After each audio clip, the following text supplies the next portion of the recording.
আসসালামু আলাইকুম। আজকে আমি রান্না করব ছোট মাছের হাতে মাখা চচ্চড়ি।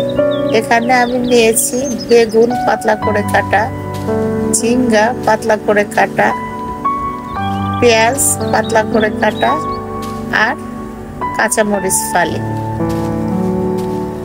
সবজির সম পরিমাণ পেঁয়াজ নিতে হবে আর ছোট মাছ। আমি একটি কড়ার মধ্যে সমস্ত সবজি একত্রে ধুয়ে ঢেলে নিব। এর মধ্যে আমি স্বাদ মতো লবণ আর হলুদ দিয়ে হাত দিয়ে কষলে কষলে মাখিয়ে নেব। এমন ভাবে মাখাইতে হবে যে সবজি দিয়ে পানি বের হয়ে আসবে। সময় নিয়ে মাখাইতে হবে।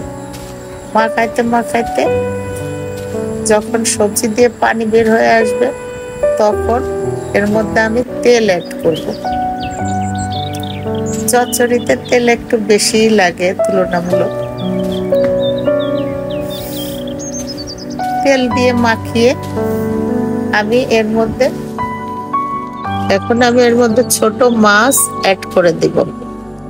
মাছ দিয়ে আলগা হাতে মাখাবো। মাখিয়ে পরিমাণ মতো পানি দিব।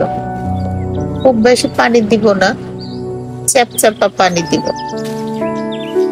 দিয়ে কড়াই ঢেকে চুলা জ্বালিয়ে দিব। আমি কিন্তু এতক্ষণ চুলা জ্বালাইনি, চুলা অফ আছে।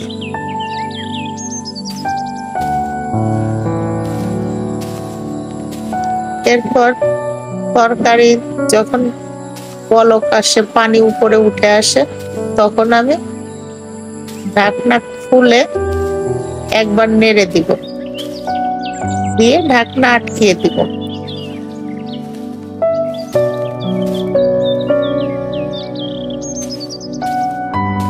এই চচ্চড়ি রান্না খুব বেশি ঝামেলার না, এটা খুব সহজ একটি রান্না।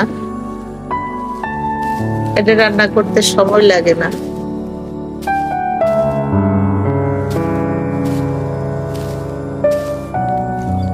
যখন পানি কমে আসবে, পানি শুকিয়ে আসবে, তখন আমি ঢাকনা খুলে কড়ার চারপাশে চচ্চড়ি ছড়িয়ে দিব। নিচে পোড়া পোড়া হয়ে সেন্ট বেরোলে বুঝবেন আপনার চচ্চড়ি হয়ে গেছে। আমি কড়াই ঘুরিয়ে ঘুরিয়ে চারপাশে সমান পরিমাণে লাল করে পুড়িয়ে নেব, যাতে সুন্দর ঘ্রাণ আসে। আপনি নিজেই বুঝতে পারবেন আপনার চচ্চড়ি হয়ে গেছে। চচ্চড়ি তো অনেক খেয়েছেন, একবার আমার মতো করে রান্না করে খেয়ে দেখুন। ট্রাস্ট মি, এর স্বাদ আপনার মুখে লেগে থাকবে, আপনি কখনোই ভুলতে পারবেন না। থ্যাংক ইউ সাথে থাকার জন্য।